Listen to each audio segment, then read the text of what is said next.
একটা মসজিদ বানাইয়া দে, মসজিদ বানাইয়া দে। আসসালামু আলাইকুম। জীবনে অনেক রকম ভিডিও বানিয়েছি, কিন্তু আজকের ভিডিওটা একটু অন্যরকম। আমি রামচন্দ্রপুর হাটে মাঝে মধ্যে যাই, আপনারা জানেন, এবং আমি রামচন্দ্রপুর হাটে যাওয়ার পরে মসজিদে নামাজ পড়তে গেছিলাম। এই মসজিদটি দেখে এতটাই আমি মুগ্ধ হয়ে গেছি যে এত সুন্দর নকশা করা, এত সুন্দর ডিজাইনের মসজিদ আমাদের চাঁপাইনবাবগঞ্জে রামচন্দ্রপুর হাটে রয়েছে।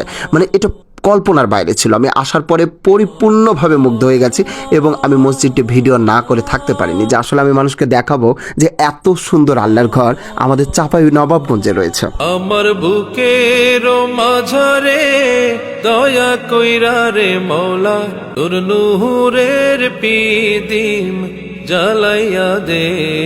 অসাধারণ সুন্দর এই আল্লাহর ঘর মসজিদটি নির্মাণ করেছেন এখানকার স্থানীয় বাসিন্দারা নিজেদের অর্থায়নে। তো বাইতুল ফালা জামে মসজিদে, এটা যেহেতু জুম্মার মসজিদ, এখানে জুম্মার নামাজ আদায় করা হয় এবং অসাধারণ এই নকশা জাতীয় এই মসজিদটি দেখলে এমনিতে আপনি বলবেন যে হ্যাঁ, সত্যি অসাধারণ। এবং এখানে আরেকটি বিষয় রয়েছে যে এখানে মসজিদ ভিত্তিক যে গণশিক্ষা কার্যক্রম সেটা কিন্তু এখানে বিদ্যমান রয়েছে, যে এই এলাকার যে বাচ্চা কাচ্চারা তারা যেন কোরআন শিখতে পারে এবং সাথে তারা যেন কোরআনি শিক্ষা নিতে পারে, কারিয়ানা শিক্ষা নিতে পারে, সেই ব্যবস্থাও কিন্তু এখানে করা হয়েছে। আমি শ্রদ্ধা জানাচ্ছি সেই সব মানুষকে যাদের অর্থায়নে এই মসজিদটি নির্মাণ করা হয়েছে, এবং সবাইকে বলবো যে সুন্দর সুন্দর বাড়ি তৈরি করে সেটা সাথে যাবে না, কিন্তু মসজিদ নির্মাণ করলে অবশ্যই সেটা সাথে যাবে। তো সবাই এই মসজিদটি দেখে কেমন লাগলো সেটা কিন্তু কমেন্টসের মাধ্যমে জানাবেন। সবসময় ইনকামের ধান্দা করি না, কখনো কখনো ভালো জিনিস তুলে ধরতেও ভালো লাগে। সত্যি আজকে অসাধারণ ভালো লাগছে আমার, যে মসজিদ নিয়ে আজকে ভিডিও বানিয়েছি।